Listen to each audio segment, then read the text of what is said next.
بجوج. لا، البديل باش نكون واضح، البديل بالنسبه لنا حنا هو نظام ديمقراطي حقيقي اللي الشكل ديالو هو الملكيه، هي مضمون وشكل في نفس الوقت، الملكيه البرلمانيه كما هو متعارف عليها في العالم.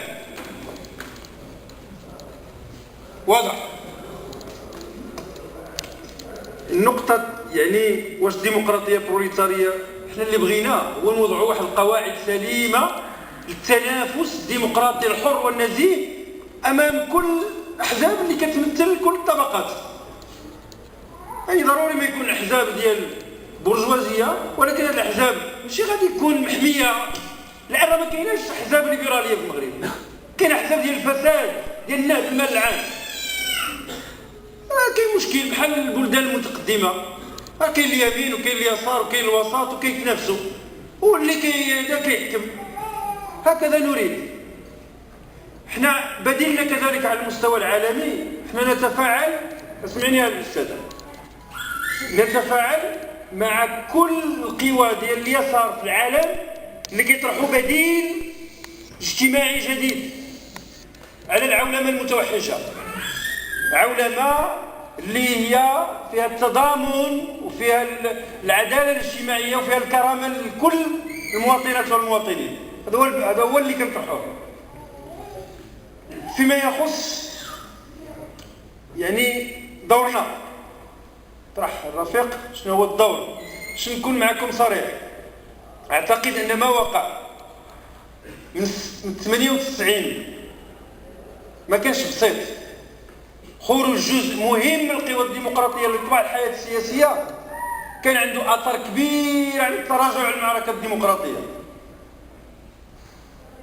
وهذه القضيه ديال حنا طرحنا في 2000 كنا كنطرحوا الملكيه البرلمانيه. شوف، خصنا نكونوا مسؤولين امام التاريخ وامام انفسنا. التاريخ شنو؟ انا بنفسي كنقول بانه الاتحاد الاشتراكي للقوات الشعبيه طبع الصراع السياسي منذ الاستقلال. صحيح المؤتمر الاستثنائي كان فيه اجتهاد كبير ونقل النضال من مرحله الى مرحله، هذا ما كان فيه واش. ولكن واش غنعيشوا حنا على ما داروا الاتحاد الاشتراكي في هذه؟ نو، بالعكس غنوقفوا على اخطاء القاتله الحركه الديمقراطيه من 98 الى الان، ماشي بقاو نبروا، كما نوقفوا على اخطاء ايضا اليسار الديمقراطي. ما كنبررش، قلت ما قديناش، ماشي ما بغيناش، ما قديناش ومازال ما قديناش، ومازال كنتلمسوا التاريخ كيفاش اننا رغم هذا يعني وصلنا للقاع، كيفاش نوضوا من القاع وكيفاش نبرزوا من جديد في اطار نقد، اطار يعني تقييم نقدي وطرح نقدي للمستقبل، واللي حنا جوج من هذا النقد، خرجت نفسنا حنا من النقد. هذا هو خارج هذا الشيء، راه ما غنبريو والو، يبقى له النارسيسيزم، حنا درنا الاولين وحنا درنا، هذا كلام لا يفيد في الصراع السياسي الان. قف اخويا على الاخطاء ديالك، ماشي بحال كنت كنسمع في برنامج بلا ما نقول الاسم، خطأنا في 2002، هذا قائد سياسي كيقول خطأنا في 2002 شاركنا.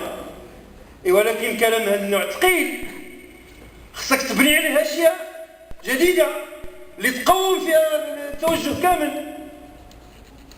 لذلك باش نكون واضحين في هذه المساله هذه،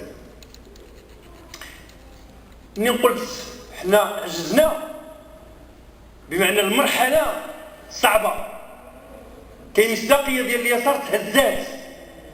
القوه باش بدينا في 2002 معروفه، ماشي قوه كبيره، قوه محدوده، كان املنا انه ديك الوحده تعطينا واحد القوه اللي نبرزوا فيها، ما برزناش.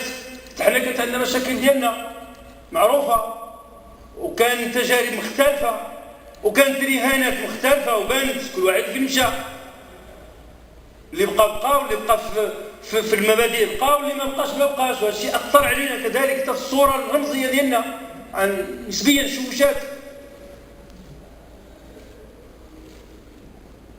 ماذا نريد يعني في هذه الاوضاع الصعبه؟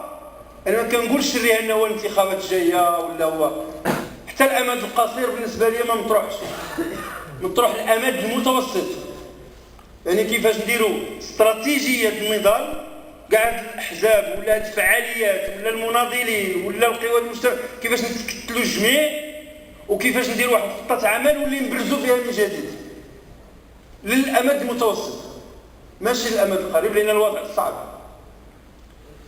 هذا هو باش نكون معكم صريح، عبر على كما ارى الامور. فيما يخص 20 فبراير الاستاذه قالت لي لا خرج لا احنا ولا عدو الاحسان، احنا عدو الاحسان عندهم راي، عندهم مشروع اخر يا استاذه. هذا هو الخطا القاتل. حتى احنا كان عندنا مشكل داخل الحزب، هناك من ينسق مع العدو الاحسان وهناك من يدافع على الاقتراب مع العدو الاحسان. كان عندنا مشكل، باش نكون معك واضح، كان هناك اضطراب عن الشباب ديالنا ديال اليساريين كلهم، نوع من الاضطراب في التعامل. هذه محطة تاريخية. عدو الإحسان عندها مشروعها هي دولة الخلافة، ودولة الخلافة عرفنا شنو جابت في العالم الإسلامي والعربي، شنو جابت من مآسي الآن اللي كيطرح الآن فين باغي نمشيو.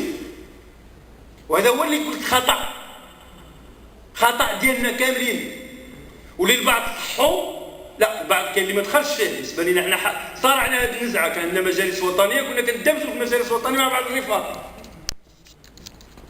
وكانوا اقليه جدا، ماشي كان عندهم شي، ولكن في الحماس وفي الاكتيفيزم هو عدو ديال السياسه الرزينه. والاكتيفيزم هناك من يريد فقط حركه، كيف ما كانت الحركه تؤدي الى ماذا ستؤدي؟ لا، خطأ. نريد الحركة بناءة، نريد حركة يعني مسؤولة، نريد حركة تؤسس لمشروع اللي يقدم البلاد، ماشي غادي نمشيو للخراب. هذا الفصل هذا ما كانش وماشي صحيح. ومني خرجت عدو الإحسان علاش خرجت وراه قالتها في بيانها وشاركت في الحزب الاشتراكي الموحد وفهمنا الإشارة، لأن فهمات ما غتخدمش باليسار، لأن حاجز تنبقى دائما حاجز امام المخزن وامام الاصوليه في هذا البلد.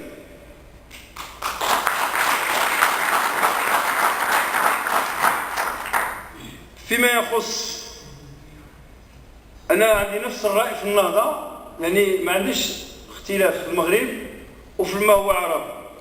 انا رايي هو كالتالي، وان ضروري ان يكون هناك بناء نموذج عربي في الديمقراطية اللي من جهة يتمثل القيم الكونية ديال الديمقراطية والحداثة وحقوق الإنسان، وفي نفس الوقت يأخذ بعين الاعتبار خصوصيات ديال المجتمعات ديالنا.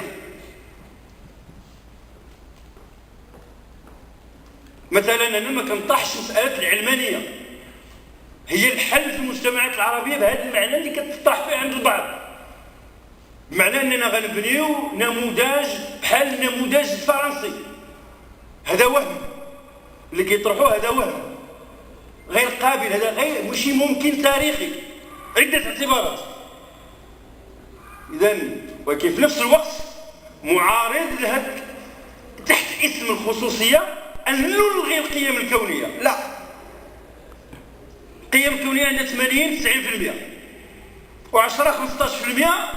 حنا كيفاش خصنا نتأقلموا ونتكيفوا مع ضروري. حنا ميمكنش نوليو حنا هما حنا الناس ديال موسكو، ولا حنا هما الناس ديال فيتنام، ولا حنا الناس ديال البرازيل. حنا مجتمع اللي عنده واحد الخصوصية معينة، ولكن نحن أيضا بشر كباقي البشر، كنطوي علينا قوانين ديال البشر، وبالتالي خصنا نتمثلوا هذه القيم الكونيه اللي خلات هاد البلدان تقدموا وحنا ما تقدمناش. هذا مشكل ديال العرب الان، هو هذا ما قادينش يتمثلوا. علاش؟ باش نكون واضح، اوروبا راه دارت النهضه في 1400 وهذا، ودارت الاصلاح الديني، ودارت مآسي دارت في الحروب الدينيه، معروفه في قرن ديال الحروب الدينيه في اوروبا، ومن بعد وصلات لواحد الحل معين. حنا مع الاسف اللي قلت النهضه المهدوره هذا ما كنقصد به، بما ان الموروث الثقافي ديالنا ما قديناش اننا نخليوه نحتضنوه، ولكن في نفس الوقت نطوروه باش ما يتناقضش مع متطلبات التقدم والتنميه. هذا هو الواقع، والناس ما باغيش يفهموا هذه الحقيقه، باغيين يدخلوا للعصر من الناحيه الاقتصاديه وما باغيش يدخلوا له من الناحيه الفكريه والثقافيه والسياسيه. اذا هذا هو رايي، لا في ما هو عربي ولا فهو مغربي في المغرب، وكنطرح النضال السلمي الديمقراطي الجماهيري، ما كنطرحش انا ضد كل الانزلاقات نحو المجهول، ومش لان البلد قابل للتفجر، وانا اعرف بان البلد يعني فيه استقرار هش، حتى الاستقرار للبعض كيتغنى به وكيقول الاستثناء المغربي، وكيقول هذا احمق من يقول هذا الكلام.